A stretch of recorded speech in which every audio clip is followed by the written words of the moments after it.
മടി പിടിച്ചിരിക്കുകയാണെങ്കിൽ ഇപ്പം തന്നെ ചെന്നൊരു ബുക്കൊക്കെ എടുത്തോ. നമുക്കിതൊരു 5 ക്വസ്റ്റ്യൻസ് പഠിക്കാം. അതായത് ഞാൻ ഈ ബുക്കിലെറ്റൊക്കെ എടുത്ത് വെറുതെ വായിച്ചുകൊണ്ടിരിക്കുകയായിരുന്നു. അപ്പോൾ നമ്മുടെ സ്വന്തം കേരളത്തിൻ്റെ കുറച്ച് അടിസ്ഥാന വിവരങ്ങളൊക്കെ ഞാൻ അതിൽ കണ്ടു. അപ്പോൾ ഞാനതൊന്ന് മാർക്കൊക്കെ ചെയ്ത് വെച്ചു കേട്ടോ. നിങ്ങൾക്ക് കൂടെ പറഞ്ഞു തരാമെന്ന് വിചാരിച്ചിട്ടാണ് ഞാനിപ്പോൾ ഈ ബുക്കൊക്കെ എടുത്ത് ഇവിടെ വന്നത്. അപ്പോൾ നിങ്ങളും ബുക്കൊക്കെ എടുത്ത് കുടിക്കോളൂ. അപ്പോൾ നമുക്ക് കേരളത്തിൻ്റെ അടിസ്ഥാന വിവരങ്ങൾ കുറച്ച് കാര്യങ്ങളൊക്കെ പഠിക്കാം. ഇന്ന് നമുക്കൊരു 5 ക്വസ്റ്റ്യൻസ് പഠിക്കാം കേട്ടോ. അപ്പം നമുക്ക് ആദ്യത്തെ ക്വസ്റ്റ്യൻ പഠിച്ചാലോ? ഇന്ത്യൻ സംസ്ഥാനങ്ങൾക്കിടയിൽ വലുപ്പത്തിൽ കേരളത്തിൻ്റെ സ്ഥാനം എത്രയെന്നാണ് ചോദിച്ചേക്കുന്നത്. അതായത് നമ്മുടെ കേരളം എത്രാമത്തെ സ്ഥാനത്താണ് വലുപ്പത്തിൻ്റെ അടിസ്ഥാനത്തിൽ വന്നിരിക്കുന്നത്? അത് 21ാമത്തെ സ്ഥാനമാണ്, 21. അപ്പോൾ രണ്ടാമത്തെ ക്വസ്റ്റ്യൻ, ഇന്ത്യൻ ഭൂവിസ്തൃതിയിൽ കേരളത്തിൻ്റെ വിസ്തൃതി എത്ര ശതമാനമാണ്? ഇന്ത്യൻ ഭൂവിസ്തൃതിയിൽ നോക്കുമ്പോൾ നമ്മുടെ കേരളത്തിൻ്റെ വിസ്തൃതി എത്രയാണെന്നാണ് ചോദിച്ചിരിക്കുന്നത്. എത്ര ശതമാനം?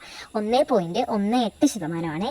മൂന്നാമത്തെ ക്വസ്റ്റ്യൻ, കേരളത്തിൻ്റെ അയൽ സംസ്ഥാനങ്ങൾ. അതായത് നമുക്കില്ലേ അയൽവക്കക്കാർ നമ്മുടെ വീടിൻ്റെ അപ്പുറത്തും ഇപ്പുറത്തും, അതുപോലെ കേരളത്തിൻ്റെ അയൽ സംസ്ഥാനങ്ങൾ ഏതെന്നാണ് ചോദിച്ചേക്കുന്നത്. അത് 2 എണ്ണമാണ് കേട്ടോ. അടുത്ത ക്വസ്റ്റ്യൻ, കേരളത്തിൻ്റെ ജനസംഖ്യ വളർച്ചാ നിരക്ക്. നമ്മുടെ കേരളത്തിൽ എത്ര ജനസംഖ്യ വളർച്ചാ നിരക്ക് ഉണ്ടെന്നാണ് ചോദിച്ചേക്കുന്നത്. അത് 4.91% ഉണ്ട്. അപ്പോൾ അതുപോലെ അടുത്ത ക്വസ്റ്റ്യൻ, ജനസാന്ദ്രത ഏറ്റവും കൂടിയ ജില്ല ഏതെന്ന് ചോദിച്ചിട്ടുണ്ട്. അത് നിങ്ങൾ ഗസ് ചെയ്ത് കമൻറ്റ് ചെയ്തോ കേട്ടോ. അപ്പോൾ അടുത്ത വീഡിയോ ആയിട്ട് വരുന്നവരെ ബൈ ഗൈസ്.